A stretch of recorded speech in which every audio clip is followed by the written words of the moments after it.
Ek wil vanaand met jou praat oor jou alledaagse lewe. Ek wil met jou hart praat vanaand. En weet jy, ek het op 'n skrif afgekom in Prediker en luister wat sê dit vir my en vir jou. Prediker 11 vers 4 tot 5 sê, hy sê, hy wat op die wind let, sal nie saai nie. En hy wat na die wolke kyk, sal nie maai nie.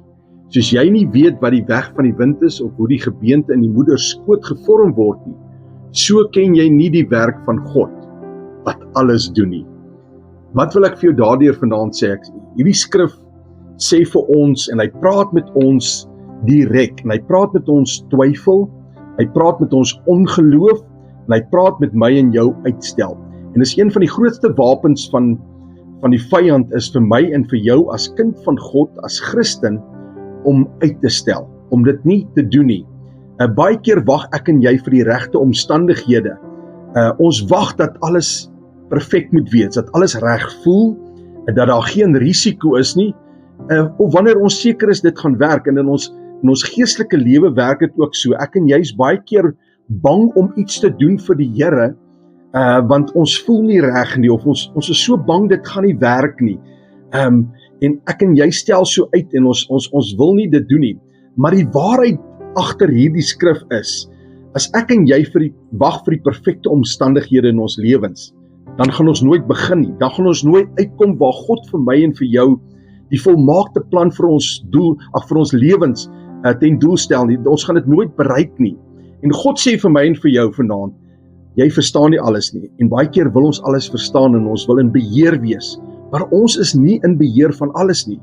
Maar weet jy wat? Hy wat agter die skerms werk, God wat agter die skerms werk, is in beheer. En hy werk, al sien ons dit nie, al hoor ons dit nie, en ons wil graag baie keer eers sien voordat ons iets wil doen. En ons wil in beheer wees. En net soos ons die wind nie kan beheer nie, net soos ons nie die reën kan beheer nie, of verstaan nie, en so werk God op maniere wat ek en jy nie altyd sien en wat ons nie verstaan nie. En ek wil vandag vir jou sê, moenie wag vir sekerheid nie. Onsekerheid is in die God van die wind en van die reën. Al wat ek vir jou wil sê is, vat die stap in geloof. In jou geestelike lewe, begin bid. Begin jou 10de gee. Nie eens wag tot jy geld het nie, dit is dalk die probleem. Begin om vir mense te vertel, die evangelie te verkondig, en jy gaan sien wat God doen.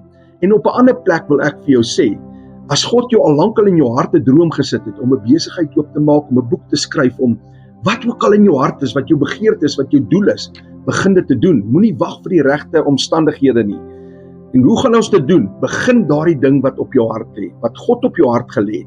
Daardie droom, daardie doelwit wat jy net voorwag, en moenie dat vrees jou keer nie, want vrees is nie van die Here nie. En vertrou op die Here, vertrou volkome, met jou totale wese op God vir die uitkoms. Want ek en jy ken nie die proses nie, maar wat ek vanaand vir jou wil sê is, ons ken die God wat die proses beheer. Moenie uitstel nie, moenie twyfel nie, begin nou.